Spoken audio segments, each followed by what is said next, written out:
Welcome back. Owen's here now for a business update. Hello again, Owen. We're going to start off with a good opening on the European markets this morning. Yeah, not really sure why this morning. There's not really that much out there that would suggest that the markets should be having a good day, but they're so few and far between at the moment that we should probably stop wondering and just enjoy it maybe.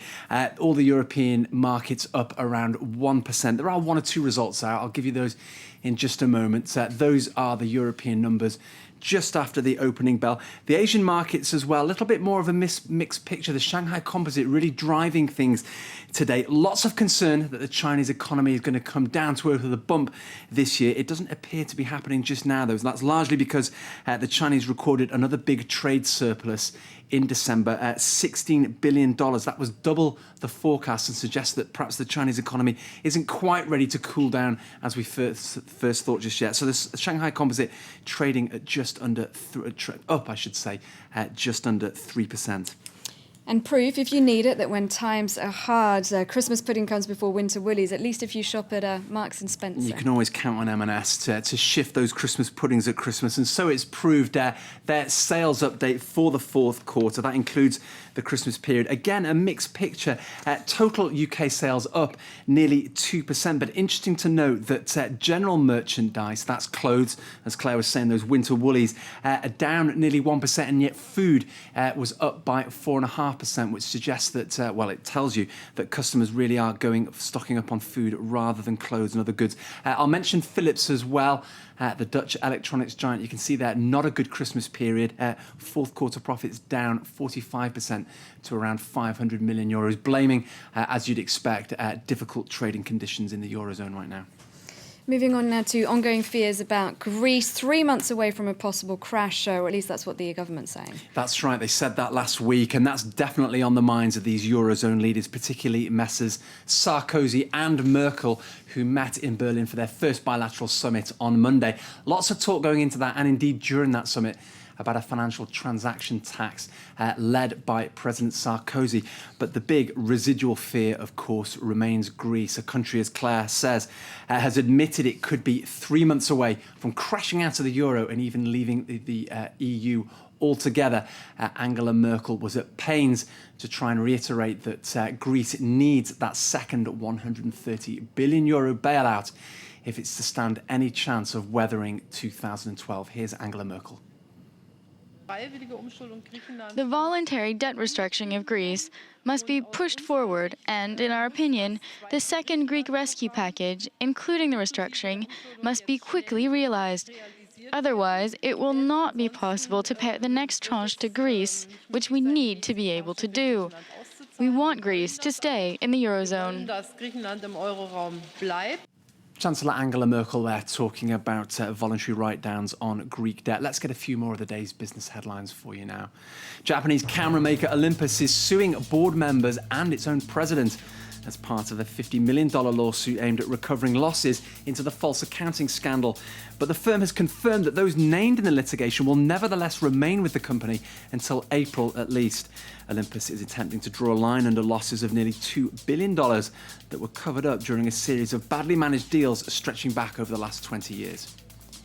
Shares in US internet TV service Netflix have risen 14% following the company's announcement that it's expanding in Europe. The firm's stock had been battered throughout 2011 as customers abandoned it over a price hike. It surged on news that it will compete with Amazon's rival Love Film service in the UK and Ireland.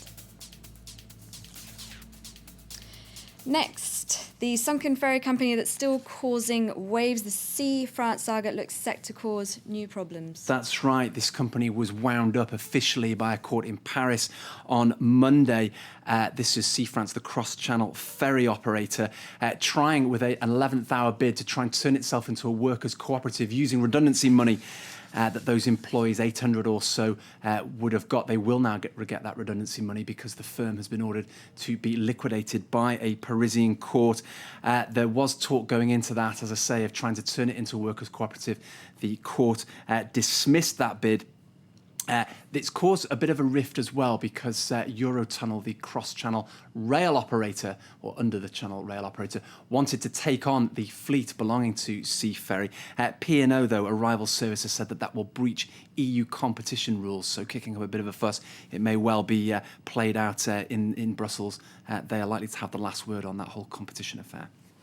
Now, can you drive and social network at the same time? Car manufacturers at this year's Detroit Auto Show are trying to lure the Facebook generation with ways of staying connected behind the wheel. Nathan King's been taking a look. Here in Detroit, you can tell the confidence is back in the US auto industry. Concept cars like this Mirai were few and far between in the frugal years. Mirai, by the way, means future in Korean, and it's got something for everyone. It looks like a Batman car. It's actually, they say, more like Robin for the young urban professional. It's also got a Chevy Volt electric battery in there as well for the environmentally minded. Who knew a racing car with environmental heart? But it's not really these concept cars that have pushed the American auto industry back. It's something a little bit more sedate, more sedan-like, like this Malibu over here. What they're doing here at GM, Chevy, and other US automakers is making smaller subcompact cars that have individual flair, that you can connect to Facebook on, that have fantastic internet, also music systems as well, that are custom made for the new Facebook generation. They reckon there are 80 million car buyers here in the US that could be tapping into a new car in the next few years, and they really want to get the young generation involved. It's a new start and a new market for an industry that was just on its knees just a few years ago. I love that description from Nathan King. A Robin for the urban generation. I think he should be a car salesman, really, but we like him as he is. He does all right for us, doesn't he? Let's stay with motoring for the time being, because the Autolib car-sharing service here in Paris was launched a month ago amid great fanfare about cutting congestion and pollution, of course. The concept was fairly bold, but unlike Parisians' passion for Velib, the public bicycle service figures show that Parisians have yet to truly fall in love with the concept of car sharing. Here's Luke Schrago. They've been zipping through the streets of Paris for a month already. The world's first electric car sharing programme, based on the French capital's 4-year-old bicycle rental scheme, Velib. However, Autolib's been drawing a few mixed reactions. You don't have to worry about where to park it or if you need a meter. There's always a parking spot waiting for you. I just checked out the prices. I rarely need a car, so a taxi works better for me. It's easier, you don't have accidents, and you don't need insurance. With more than 7,000 users, Autolib's certainly seen some success. Half of those have even signed up for a year's subscription. But the scheme needs 80,000 users just to break even. For now, it seems to be pulling in a younger crowd. The typical customer is Parisian who's fed up with Paris traffic and who doesn't own a car, who wants to get rid of it for many reasons, because it's too expensive to buy and to park. Pour de multiples raisons, parce que ça coûte trop cher, le prix de la voiture, le stationnement. There are just 300 Autolibs currently in service, with plans to expand by 60 cars a week. And if it can move up a gear and pull in those subscribers, there could be 3,000 on the streets by the end of the year. I'm a big fan of the Velib. I must admit, I haven't tried that yet, but you see them all over the city, don't you? Just while, let's stay in France, just time to tell you that if you're watching us outside France, then take our word for it. This country has some of the most uncompetitive mobile phone deals probably in the world. That's probably going to change, and that's because one of the latecomers to the party in mobile phones is Free. Just in the last few minutes announced a new service. It's entering the market with a package that's just under 20 euros. That's at least 10 euros, I would say, less than many of the operators right now. That's for a mobile phone internet SMS deal, so likely to shake up the landscape a little bit in mobile phones here in France. Absolutely. Thanks very much for that look at the day's business news, Owen. And that's it for this half hour of Live from Paris. Do stay tuned. Stuart Norville with all the headlines coming up soon.